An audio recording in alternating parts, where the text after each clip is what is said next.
Hello friend, नमस्कार। मैं आशीष अवस्थी अपने यूट्यूब चैनल शिक्षा पथ में आप सभी का हार्दिक स्वागत एवं अभिनंदन करता हूं।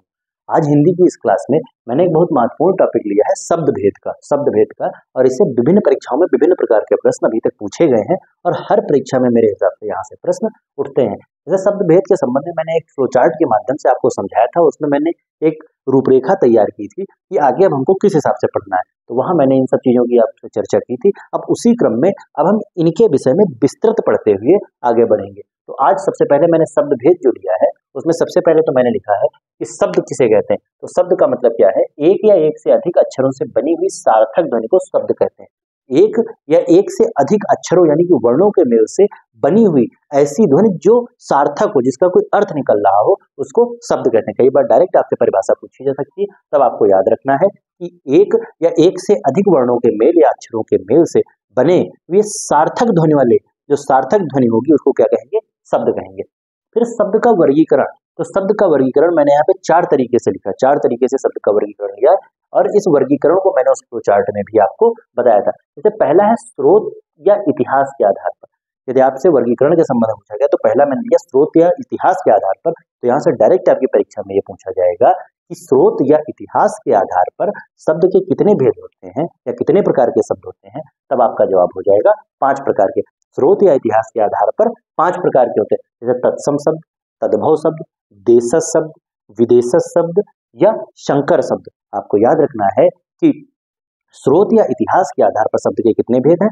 5 भेद हैं। इसमें आपका तत्सम शब्द शामिल है, तद्भव शब्द शामिल है, देशज शब्द शामिल है, विदेशज शब्द जिसको कि आगत शब्द या विदेशी शब्द भी कहा जाता है, विदेशज या आगत या विदेशी शब्द शामिल है, और अंत में आपका संकर शब्द शामिल है। तो जैसा कि वहां पे मैंने आपसे संकर, इनके विषय में एक संक्षिप्त चर्चा, इन सबके विषय में एक संक्षिप्त चर्चा मैंने वहां पे आपसे कर ली थी, जब मैंने फ्लो चार्ट के माध्यम से इसकी एक रूपरेखा आपको बताई थी। फिर उसके बाद मैंने दूसरे नंबर पे वर्गीकरण लिया है रचना या बनावट के आधार पर। यहाँ से भी डायरेक्ट प्रश्न आपसे बनेगा कि रचना या बनावट के आधार पर शब्द के कितने भेद होते हैं, तब आपका जवाब हो जाएगा शब्द के 3 भेद होते हैं, रूढ़, यौगिक और योग रूढ़। और इसके संबंध में मैंने वहां पे विस्तृत आपको बता दिया था, इसलिए इसकी चर्चा मैं इसमें नहीं करूंगा। रूढ़ के शब्द मैंने आपको क्या बताया था कि ऐसे शब्द जिनके खंड न किए जा सकें, जिसके खंड न किए जा सके और खंड करने की स्थिति में वह निरर्थक शब्द हो जाए, उनको क्या कहते हैं? रूढ़ शब्द कहते हैं। यौगिक के संबंध में मैंने आपको बताया था कि दो शब्दों के मेल से बनने वाले, दो विभिन्न शब्दों के मेल से बनने वाले सार्थक शब्द यौगिक शब्द कहलाते हैं। और योग रूढ़ के संबंध में मैंने आपको बताया था कि ऐसे शब्द जो दो शब्दों के मेल से तो बन रहे हैं लेकिन किसी तीसरे अर्थ का बोध करा रहे हैं, किसी तीसरे अर्थ का बोध करा रहे हैं, उसको योग रूढ़ शब्द कहते हैं। और मैं आपको यहाँ पे एक चीज और बता दूं कि जितने भी योग रूढ़ शब्द होते हैं, जो मैंने आपको कल समास पढ़ाया था, उसका जो भेद मैंने बहुब्रीहि समास बताया था। तो जितने भी योग रूढ़ शब्द होंगे वह समस्त शब्द बहुब्रीहि समास के उदाहरण होंगे। जैसे अगर योग रूढ़ में मैं आपसे अगर मैं आपसे यहाँ पे कोई उदाहरण आपको समझाऊं, जैसे लंबोदर। तो लंबोदर में 2 शब्द है, एक लंबा और एक उदर।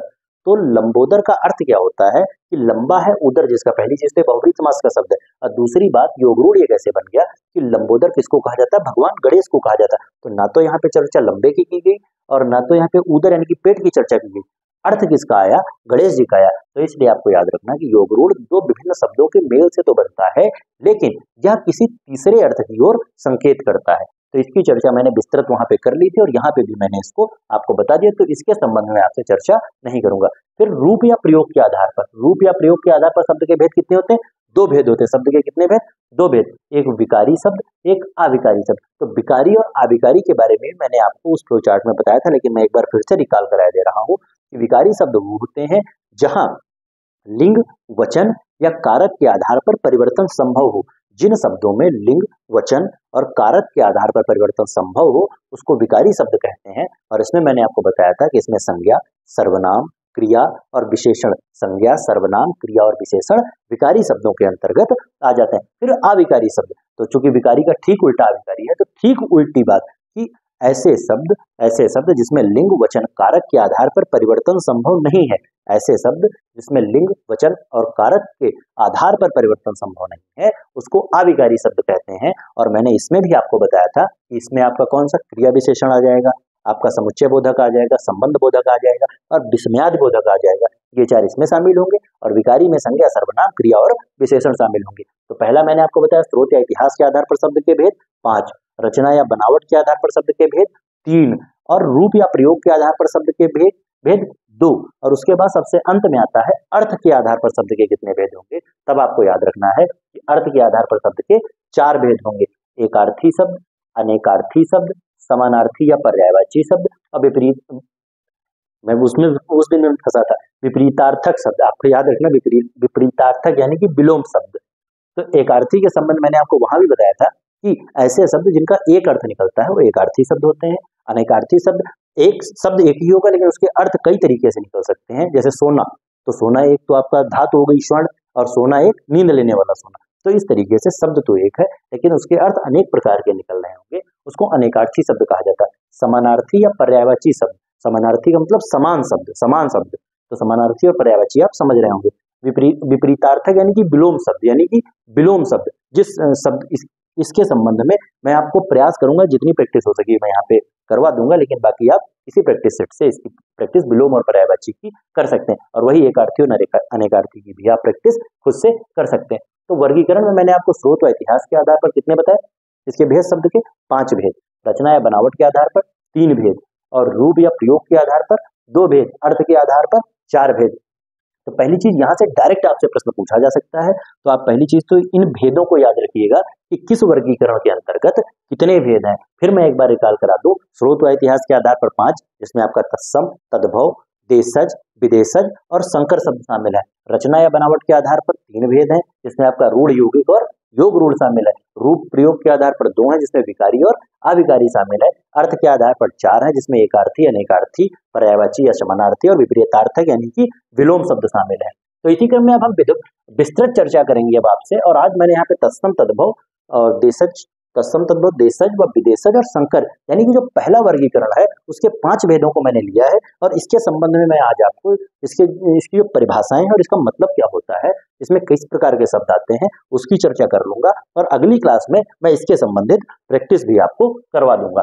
जैसे बात सबसे पहले मैं करूँ तत्सम शब्द की, तो तत्सम 2 शब्दों तत् और सम से मिलकर बना है। तत्सम 2 शब्दों यानी कि तत् और सम से मिलकर बना है, और इसका अर्थ क्या हो जाता है, उसके समान, तत्सम।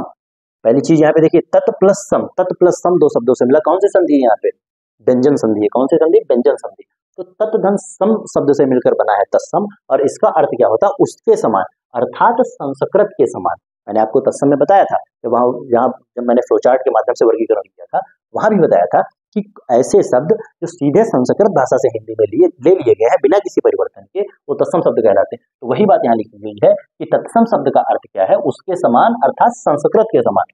फिर मैंने नीचे लिखा है, संस्कृत के ऐसे शब्द जिसे हम ज्यों का त्यों हिंदी में प्रयोग कर रहे हैं तत्सम कहलाते हैं। वही बात है कि संस्कृत के वे शब्द जिनको बिना किसी परिवर्तन के ज्यों का त्यों हम हिंदी में प्रयोग कर रहे हैं, क्या कहलाएंगे, तत्सम शब्द कहलाएंगे। जैसे अग्नि, जैसे अग्नि का अगर परिवर्तित रूप देखा जाए तो आग है, अग्नि का परिवर्तित रूप क्या है, आग। लेकिन क्या हम अग्नि का प्रयोग हिंदी में नहीं करते, अग्नि का प्रयोग भी हिंदी में करते। तो एक कौन सा शब्द है, तत्सम। जैसे वायु, वायु का मतलब हवा, वायु का मतलब हवा, तो वायु का भी प्रयोग हम हिंदी में कर रहे हैं, इसका परिवर्तित रूप हवा है, लेकिन वायु का प्रयोग भी हम हिंदी में कर रहे हैं, इसलिए क्या है, तत्सम। जैसे माता, पिता, प्रकाश, पत्र, सूर्य आदि, ये ऐसे शब्द हैं जो तत्सम की श्रेणी में आते हैं, क्योंकि ये संस्कृत भाषा से सीधे बिना किसी परिवर्तन के हिंदी में शामिल कर लिए गए।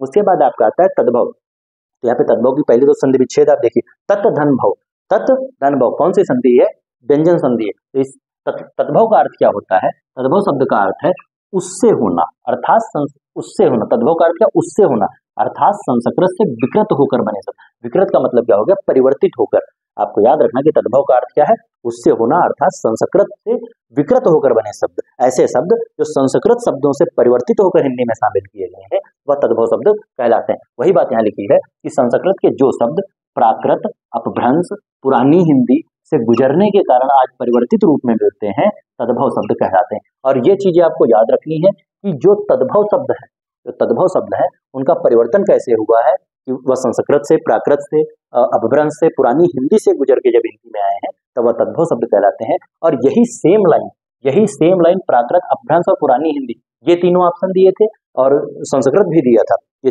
और उसके बाद जो भी आपका आरओ का एग्जाम हुआ था उसमें सेम यही प्रश्न पूछा गया था कि तद्भव शब्द किसके परिवर्तन से बने हैं, तो वहां पहला ऑप्शन संस्कृत था और उसके साथ साथ में प्राकृत, अपभ्रंश और पुरानी हिंदी भी दिया था। तो आपको ये लाइन याद रखनी है कि संस्कृत जो आपके तद्भव शब्द है वह किन किन भाषाओं से गुजर के आए हैं, संस्कृत, प्राकृत, अपभ्रंश और पुरानी हिंदी से गुजरने के कारण आज परिवर्तित रूप में मिलते हैं, वो तद्भव शब्द कहलाते हैं। मैंने आपको बता दिया यहाँ पे कि सिर्फ संस्कृत से नहीं प्राकृत, अपभ्रंश और पुरानी हिंदी से भी गुजर कर ये हिंदी भाषा में आते हैं। ये प्रश्न डायरेक्ट, यही प्रश्न आपकी RO की परीक्षा जो अभी निरस्त हुई है उसमें पूछा गया था।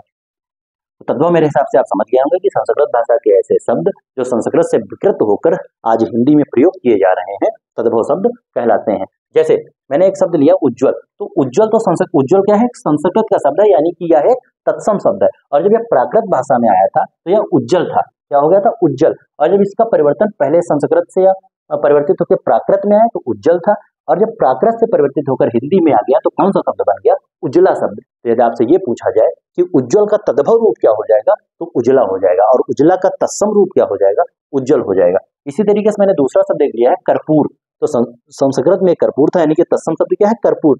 और जब यह प्राकृत भाषा में आया तो हो गया कपूर, क्या हो गया, कपूर। और हिंदी में आने पे इसका परिवर्तन कपूर के रूप में हो गया। यदि आपसे ये पूछा जाए कि कर्पूर का तद्भव रूप क्या होगा तो कपूर होगा, और यदि कपूर के तत्सम रूप की बात की जाए तो कर्पूर हो जाएगा। मेरे हिसाब से तत्सम और तद्भव आप बहुत आसानी से समझ गए होंगे। फिर देशज या देसी शब्द, तो देशज किससे मिलकर बना है, देश प्लस जा से। देशज शब्द देश प्लस जा के दो शब्दों से मिलकर बना है, और इसका अर्थ क्या होता है, देश में जन्मा। जहाँ पे लास्ट में जा आ जाए, तो उसका मतलब हो जाएगा जन्मा। जैसे आता है जलज, यानी कि जल में जन्मा, अर्थात कमल। तो वही बात आपको याद रखनी, जहाँ पे जा आ जाए, जा का अर्थ होता है जन्मा।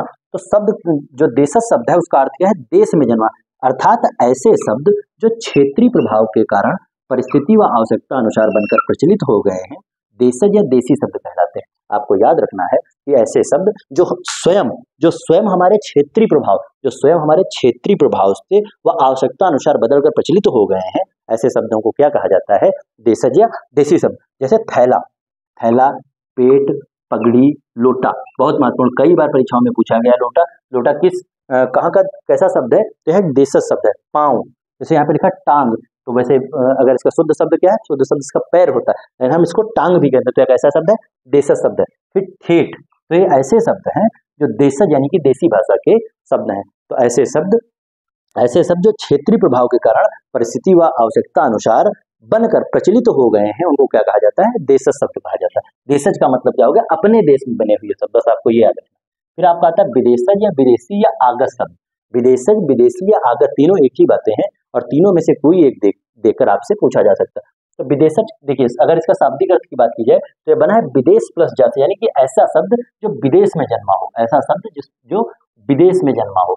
और आगत का अर्थ क्या होता है, आया हुआ। मैंने आगत के संबंध में वहां भी आपको बताया था कि ऐसे शब्द जो किसी दूसरी भाषा से हमारी हिंदी भाषा में आ गए हैं, उनको आगत शब्द कहते हैं। और इसके संबंध में विदेशज या आगत शब्द के विषय में आपको ये भी याद रखना है कि कुछ ऐसे शब्द हैं जो ज्यों के त्यों विदेशी भाषा से हिंदी में शामिल कर दिए गए हैं। जैसे मैंने यहाँ पे लिखा है, पहली चीज तो ये देखिए, अन्य देश की भाषा से आए हुए शब्दों को विदेशज शब्द कहते हैं, और कुछ शब्दों को ज्यों का त्यों अपना लिया गया है, ज्यों का त्यों अपना लिया गया। जैसे आर्डर एक इंग्लिश शब्द है, जैसे कंपनी भी एक इंग्लिश शब्द है, और इसका प्रयोग ज्यों का त्यों हम हिंदी में भी कर लेते हैं। जैसे इसके उदाहरण लिखिए, आर्डर, कंपनी, कैंप, क्रिकेट आदि। तो ये ऐसे शब्द हैं जो ज्यों के त्यों अंग्रेजी भाषा से आए हैं और इनको हमने अपने यहाँ शामिल कर लिया है। फिर कुछ शब्दों का हिंदीकरण यानी कि तद्भवीकरण कर अपनाया गया। कुछ ऐसे शब्द थे जिनको हमने अपनी आवश्यकता के अनुसार परिवर्तित कर लिया है, और परिवर्तित करके उसका प्रयोग आज हम कर रहे हैं, तो उसको क्या कहा जाता है, हिंदीकरण या तद्भवीकरण करना शब्दों का। इसमें जैसे अफसर, तो अफसर अगर इसका मूल शब्द की बात की है तो ऑफिसर है, मूल शब्द क्या है, ऑफिसर है, और ऑफिसर को हमने अपने हिसाब से अफसर बना लिया। जैसे कप्तान, तो मूल शब्द इसका है कैप्टन, मूल शब्द क्या है, कैप्टन, और इसको अपनी आवश्यकता अनुसार हमने कप्तान बना लिया। जैसे मैंने लिखा, दिख नहीं रहा होगा आपको, लेकिन यहाँ पे मैंने लिखा है गोदाम, तो गोदाम इसका मूल शब्द था गोडाउन, मूल शब्द क्या था, गोडाउन, तो गोडाउन को हमने अपनी आवश्यकता अनुसार गोदाम बना लिया। तो मेरे हिसाब से विदेशज या विदेशी शब्द के विषय में आप बहुत आसानी से समझ गए होंगे। सबसे अंत में आता है संकर शब्द। कौन सा शब्द, शंकर शब्द। तो शंकर का मतलब ही क्या होता है, शंकर का मतलब होता है मेल। शंकर का मतलब क्या होता है, मेल, यानी कि खिचड़ी। शंकर का मतलब क्या होता है, मिला जुला। ये बात आप, जैसे यहाँ पे लिखा है कि दो भिन्न स्रोतों से आए शब्दों के मेल से बने शब्द शंकर शब्द कहलाते हैं। दो भिन्न यानी कि दो भिन्न भाषाओं से आए हुए शब्दों के मेल से, दो भिन्न भाषाओं से आए हुए शब्दों के मेल से जो नया शब्द बनता है उसको संकर शब्द कहते हैं। जैसे यहाँ पे मैंने लिखा है छायादार, तो इसमें छायादार एक छाया शब्द है, दूसरा दार है। तो छाया हिंदी भाषा का शब्द है और दार फारसी भाषा का शब्द है। तो चूंकि यह हिंदी और फारसी के मेल से बना है इसलिए छायादार को संकर शब्द कहा जाएगा। जैसे रेलगाड़ी, तो रेल इसमें इंग्लिश शब्द है और गाड़ी आपका हिंदी शब्द है, यानी कि यह अंग्रेजी और हिंदी के मेल से बना है इसलिए रेलगाड़ी क्या हो जाएगा, आपका संकर शब्द हो जाएगा। जैसे पानदान, तो पानदान में पान आपका हिंदी का शब्द है और दान आपका अरबी इसका फारसी का शब्द है, सॉरी फारसी का शब्द है। पान आपका हिंदी का शब्द है और आपका दान फारसी का शब्द है, तो पानदान शब्द है या संकर शब्द हो जाएगा। जैसे नाकाबंदी, तो नाकाबंदी क्योंकि नाका और बंदी दो शब्दों से मिलकर बना है, तो नाका आपका हिंदी शब्द है और बंदी आपका फारसी शब्द है। तो नाकाबंदी के विषय में आपको याद रखना है या संकर शब्द है, तो मेरे हिसाब से संकर शब्द भी आप समझ गए होंगे। अच्छा, विदेशज शब्द जो मैंने आपको ऊपर बताए हैं इसमें हम अंग्रेजी भाषा के शब्द पढ़ेंगे, उर्दू, फारसी, तुर्की, पुर्तगाली, इन सभी भाषाओं के शब्द कुछ प्रैक्टिस मैं यहाँ करवा दूंगा और कुछ प्रैक्टिस आप स्वयं अपने हिसाब से प्रैक्टिस सेट या विभिन्न किताबों से कर सकते हैं। फिलहाल आज की क्लास को मैं यहीं पे समाप्त करूंगा और मेरे हिसाब से आप बहुत आसानी से जितने फैक्ट मैंने बताए हैं आप बहुत आसानी से उसको समझ पाए होंगे। और इसी क्रम में जो मैंने यहाँ पे इसका वर्गीकरण किया है इसी क्रम में अगली क्लासों में हम आपसे चर्चा करेंगे। और इसमें आप ये याद रखिएगा कि रचना और बनावट के आधार पर रूढ़ यौगिक और योग रूढ़ के विषय में चूंकि मैं पहले भी पढ़ा चुका हूँ इसलिए इसको नहीं पढ़ाऊंगा और आगे विकारी, अविकारी, एकार्थी, अनिकार्थी इनके संबंध में मैं आपसे विस्तृत चर्चा करूंगा। फिलहाल आज की क्लास को मैं यहीं पे समाप्त करूंगा। अगर आपको मेरा वीडियो पसंद आए तो उसको लाइक कीजिए, शेयर कीजिए और मेरे चैनल शिक्षा पथ को सब्सक्राइब कीजिए। साथ ही साथ जो जीएस की क्लासेस चल रही है वहां जाके आप पॉलिटी पढ़ सकते हैं और जो संविधान संशोधन की श्रृंखला 60 वीडियोस के माध्यम से चल रही है वहां उसको देखकर आप बहुत आसानी से भारतीय संविधान में जो विभिन्न महत्वपूर्ण संविधान संशोधन हुए हैं एक एक करके बहुत आसानी से आप उनको याद कर सकते हैं। फिलहाल आज की क्लास यहीं पे समाप्त करता हूँ। बहुत बहुत धन्यवाद। नमस्कार।